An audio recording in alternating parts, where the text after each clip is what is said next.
Laetitia Pelleray, bonjour. Bonjour. Vous êtes responsable pédagogique au CEDER. Le CEDER que nous connaissons bien sur notre antenne, c'est le Centre pour l'environnement et le développement des énergies renouvelables. Et si nous vous appelons aujourd'hui au téléphone, c'est pour nous parler d'un projet intéressant et surtout assez original. Il s'agit du projet Éco-École. De quoi s'agit-il exactement ? Donc Éco-École, c'est un programme européen et national, mais qui est porté en France par une association qui s'occupe de gérer ça au niveau européen, qui consiste à apporter une méthodologie pour les établissements qui souhaiteraient protéger l'environnement et faire travailler leur classe sur l'environnement. Donc c'est une petite méthodologie en 7 étapes qui est relativement simple à mettre en place, avec un accompagnement par une association qui est sur Paris et qui est relayée en local par des associations comme le CEDER pour accompagner les écoles au quotidien. Alors, une école a été ou va être récompensée, plus exactement, il s'agit d'une école de Venterolles. Oui, tout à fait. L'éco-école de Venterolles, donc qui a participé l'année dernière au concours national d'Éco-Code. L'Éco-Code, c'est l'étape numéro 7 en fait de la méthodologie Éco-école, c'est-à-dire c'est une représentation artistique et graphique de tout le travail qui a été fait dans l'année. L'école du bout du monde a gagné cette année le concours national d'Éco-Code et a décidé de participer au concours international qu'elle a remporté avec succès. Donc une remise de prix qui se fera au mois de décembre, samedi 3 ? Tout à fait, samedi 3 décembre à 11h à l'école du bout du monde à Venterolles pour les féliciter de leur exceptionnel travail qui a été reconnu au niveau international. Alors, il s'agit d'un changement de comportement, on peut le dire, qui est adapté aux élèves ? Oui, voilà, en fait, chaque année, les élèves et les enseignants choisissent un thème. Donc là, l'année dernière, pour l'école de Venterolles, c'était l'alimentation.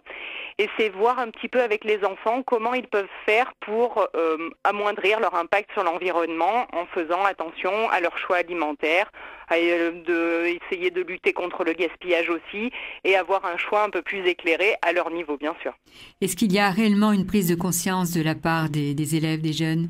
Alors, tout dépend bien sûr des classes et des sujets qui sont traités, mais c'est vrai que ce sont des projets qui ont un impact assez important parce que le thème est travaillé toute l'année avec les enseignants dans les différentes matières.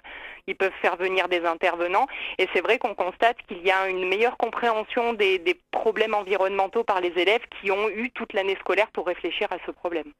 Alors le CEDER est investi, vous nous l'avez dit, vous êtes responsable pédagogique, je le rappelle. Quel est votre rôle ? Alors nous accompagnons les écoles dans le cadre de la labellisation Éco-École. On apporte des outils pédagogiques aux enseignants, on les aide à formuler leur programme d'action et on est là un petit peu en relais pour les aider à dérouler tout leur programme sur le thème choisi bien sûr tout au long de l'année. Alors cette école de Venterolles, vous allez nous la resituer géographiquement ? Donc Venterolles, c'est un petit village qui est à côté de Nyons, on va dire entre Nyons et Montélimar, mais côté Nyons. Oui, c'est la Provence, la Haute-Provence pour nous. Et c'est une école qui a participé en se portant volontaire ? Oui, c'est une école qui est volontaire depuis 2008. Donc là, c'est la 4e année qu'ils mettent en place un thème Éco-École. Et c'est une école qui se mobilise énormément. Donc c'est vrai qu'au CEDER, nous sommes ravis qu'ils aient remporté le concours international parce qu'il y a une mobilisation de l'équipe pédagogique, de la mairie, des parents d'élèves et des élèves qui est assez exceptionnelle. Oui, sur 18 pays participants, c'est quand même pas mal. Hein. Oui, bien sûr. Ouais, surtout que l'école s'appelle l'école du bout du monde. Donc on trouve ça assez aussi marrant que la petite école du bout du monde soit reconnue au niveau des 17 pays membres d'EcoSchool International. Alors juste avant de nous quitter, cette remise de prix, nous le rappelons, sera pour le samedi 3 décembre à 11h à l'école du bout du monde à Venterolles, en présence des partenaires bien sûr, des parents d'élèves, des élèves et des élus. Quel sera ce prix ? Le prix, donc là c'est vrai que pour l'instant moi je ne suis pas encore informée du prix. C'est une surprise. Voilà, donc je ne pourrais pas vous révéler ça à l'antenne aujourd'hui. Toute personne qui est susceptible d'être intéressée par ce prix peut nous rejoindre le jour de la remise et également pour avoir des informations sur le dispositif Éco-École. Mais voilà, pour l'instant, c'est une surprise. Et oui, pour cela, bien sûr, la remise des prix est ouverte à tous. Bien sûr. Eh bien, merci à vous, Laetitia Pelleray. Je rappelle que vous êtes responsable pédagogique au CEDER. Vous avez peut-être d'autres projets en cours, très vite ? Pas sur l'éducation à l'environnement, là.